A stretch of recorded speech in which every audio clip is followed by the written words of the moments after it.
वशिष्ठ जी ने कहा कि राम सिंहासन पर तुम बैठ गए हो, अब अयोध्या में राम राज्य आ गया है। भगवान राम ने कहा अभी राम राज्य नहीं आया है। अरे सिंहासन पर बैठ गए हो तो राम राज्य ही तो आ गया है। भगवान राम ने कहा मेरा भाई भरत दिखाई नहीं दे रहा है। अब भरत जी महाराज सिंहासन के पीछे चले गए थे, राम जी बैठे और भरत जी पीछे। भगवान राम ने कहा कि भरत दिखाई नहीं दे रहा है, इसका मतलब है कि भरत कहीं चला तो नहीं गया है, पता लगाओ। सबने पता लगाया, भरत जी दिखाई नहीं दिए। हनुमान जी से कहा तुमने सीता को खोजा, तुमने संजीवनी बूटी खोजी, अब तुम भरत को भी खोजो। हनुमान जी ने देखा तो पीछे ही भरत जी थे। अब जैसे पीछे थे, भगवान श्री राम ने कहा हनुमान पता लग गया भरत का। बोले भरत जी तो सिंहासन के पीछे हैं। भगवान राम ने कहा सिंहासन के पीछे क्यों हुए, सिंहासन के आगे लाओ भरत को।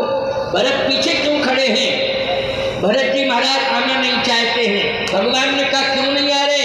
हनुमान जी ने कहा वो छत्र पकड़े हुए हैं, आपके सिंहासन का छत्र पकड़े हैं, पीछे छत्र।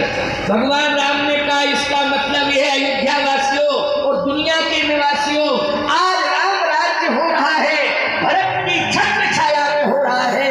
भरत जैसे संत की छत्र छाया में आज राम राजा बन रहा है, सिंहासन पर राम बैठा है, लेकिन छत्र भरत पकड़े हुए हैं। इसलिए संतों की छत्र छाया में राम राज्य हो रहा है, साधु संतों की छत्र छाया में ही राम राज्य जाता है। अब भरत जी महाराज को बुलाया गया। वशिष्ठ जी ने कहा तुम भी तिलक करो भरत। भरत जी ने तिलक किया, मांडवी जी ने प्रणाम किया। भगवान राम ने मांडवी को देख के कहा अखंड सौभाग्यवती भव। भरत के पीछे शत्रुघ्न जी थे, शत्रुघ्न जी ने तिलक किया। श्रुतकीर्ति ने प्रणाम किया, भगवान ने श्रुतकीर्ति को कहा अखंड सौभाग्यवती भव। लक्ष्मण ने कहा मैं भी तिलक कर लूं कि सौभाग्य से वंचित क्यों रहूं। तो लक्ष्मण जी जैसे तिलक करने लगे, उर्मिला जी ने प्रणाम किया, भगवान मौन हो गए। जब मांडवी को श्रुतकीर्ति को अखंड सौभाग्यवती भव कह दिया, लेकिन उर्मिला के प्रणाम करने पर भगवान मौन हो गए। वशिष्ठ जी ने कहा उर्मिला को भी अखंड सौभाग्यवती भव कहो राम। राम जी ने कहा गुरुदेव मैं उर्मिला को अखंड सौभाग्यवती भव का आशीर्वाद नहीं दे सकता हूँ। क्यों?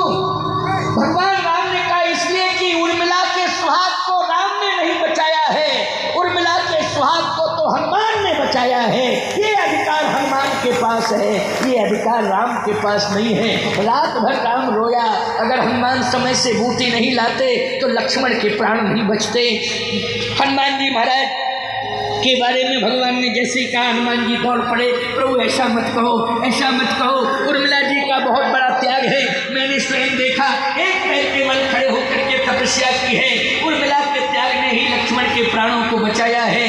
इसलिए मैंने आज तक आपसे कुछ भी नहीं मांगा है, लेकिन आज मैं आपको प्रणाम करके आपसे मांग रहा हूँ।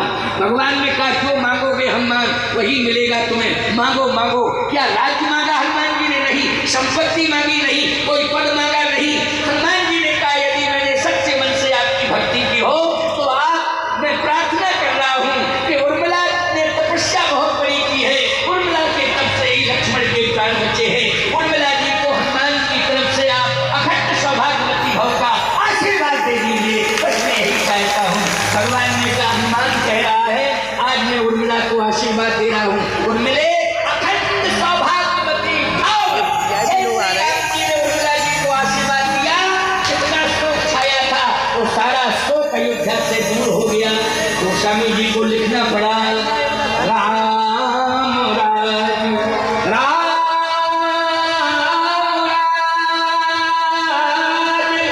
बैठे त्रैलोका, हर्षित भये गयो सब शोका। नगर काहू सन कोई, राम प्रताप विषमता कोई, नहीं करे को दुखी न दीना, नहीं को अवधन लक्षण हीना।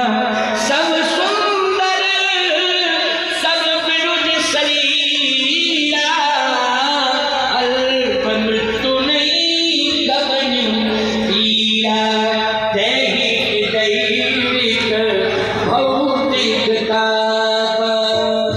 दैहिक दैविक भौतिकता, राम राज्य का कोई नहीं ज्ञान, राम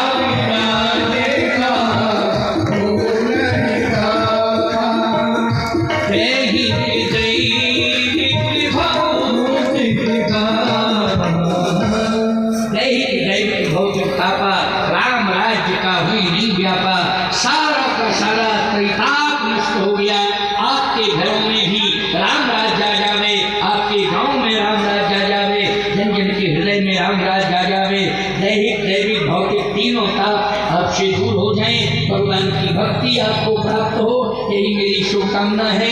मैं शिवमंगल सिंह जी को एवं